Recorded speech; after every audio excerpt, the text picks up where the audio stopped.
हर सुबह जब तुम मोबाइल उठाकर टॉयलेट में घुसते हो तो समझ लो तुम अपनी कब्र की ओर पहला कदम बढ़ा रहे हो। ये कोई मजाक नहीं, कोई फिल्मी डायलॉग नहीं, ये हकीकत है और इतनी डरावनी कि सुनकर रूह तक सिहर जाए। एक 23 साल का नौजवान एकदम सेहतमंद मुस्कुराता हुआ हर सुबह की तरह उस दिन भी मोबाइल लेकर वॉशरूम गया। अंदर बैठा रील्स चलाता रहा, चैट करता रहा, टाइम पास करता रहा। लेकिन इस बार फर्क था, क्योंकि इस बार उसकी टांगें सुन्न होने लगी थी, हाथ कांपने लगे थे और जब बाहर नहीं निकला तो दरवाजा तोड़ना पड़ा। सामने जो नजारा था वो किसी हॉरर फिल्म से कम नहीं था। उसका चेहरा टेढ़ा पड़ चुका था, होश गायब था और शरीर की आधी ताकत वहीं टॉयलेट सीट पर खत्म हो चुकी थी। अस्पताल ले जाया गया और डॉक्टर ने जो बताया वो हर उस इंसान को सुनना चाहिए जो सोचता है कि थोड़ा मोबाइल देख लेंगे तो क्या फर्क पड़ेगा। डॉक्टर ने कहा डीप वीन थ्रोम्बोसिस हो गया है, यानी शरीर के अंदर नसों में खून का थक्का जम गया जो धीरे धीरे दिमाग तक पहुंचा और जानलेवा ब्रेन स्ट्रोक का रूप ले लिया। सोचो, बस 1 घंटे मोबाइल चलाने की कीमत उस लड़के ने अपनी जिंदगी से चुकाई। और यही हो रहा है हर जगह, हर शहर में, हर टॉयलेट में। जहां लोग अकेले में अपनी मौत को आमंत्रण दे रहे हैं, वो भी एक स्क्रीन के जरिए। जब तुम टॉयलेट सीट पर बैठकर घंटों मोबाइल चलाते हो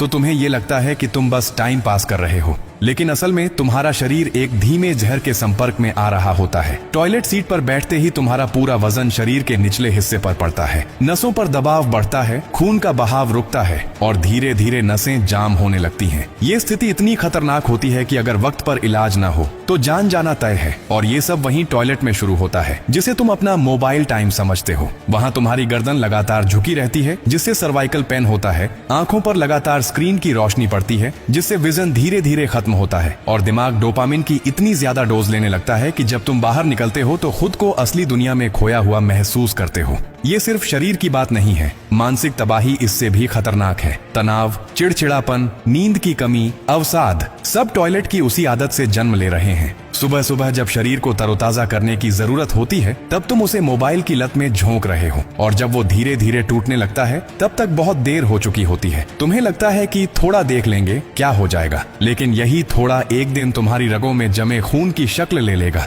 और जब तक तुम कुछ समझ पाओगे या तो अस्पताल में स्ट्रेचर पर होगे या फिर सब कुछ खत्म हो चुका होगा। ये कोई किस्सा नहीं, ये सच्चाई है। और डर की बात यह है कि हर उम्र, हर तबके का आदमी इसका शिकार बन रहा है। अब भी अगर तुम्हें लगता है कि टॉयलेट में मोबाइल ले जाना नॉर्मल है तो सोच लो, क्योंकि अगली बार जब तुम वॉशरूम में दाखिल होगे हो सकता है वो दरवाजा तुम्हारे लिए आखिरी बार खुले। बाहर निकलना किस्मत बन जाए। टॉयलेट शरीर के आराम की जगह है, मोबाइल नहीं। वहाँ शरीर को सुकून दो, दिमाग को ताजगी दो, उसे वो जहर मत दो जो तुम्हें अंदर से खा रहा है। ये मोबाइल सिर्फ स्क्रीन नहीं है, ये एक ड्रग है, एक नशा, और टॉयलेट उसकी सबसे गुप्त प्रयोगशाला बन चुका है। अब फैसला तुम्हारा है, या तो चेत जाओ या फिर एक दिन तुम्हारा भी चेहरा टेढ़ा, पैर सुन्न और जान अधर में लटकती नजर आएगी। मत बनो उस स्क्रीन का गुलाम, उसे बाहर छोड़ो, क्योंकि जान एक बार जाती है और मोबाइल में खोई हुई वो 1 घंटा तुम्हें जिंदगी भर का अंधेरा दे सकता है।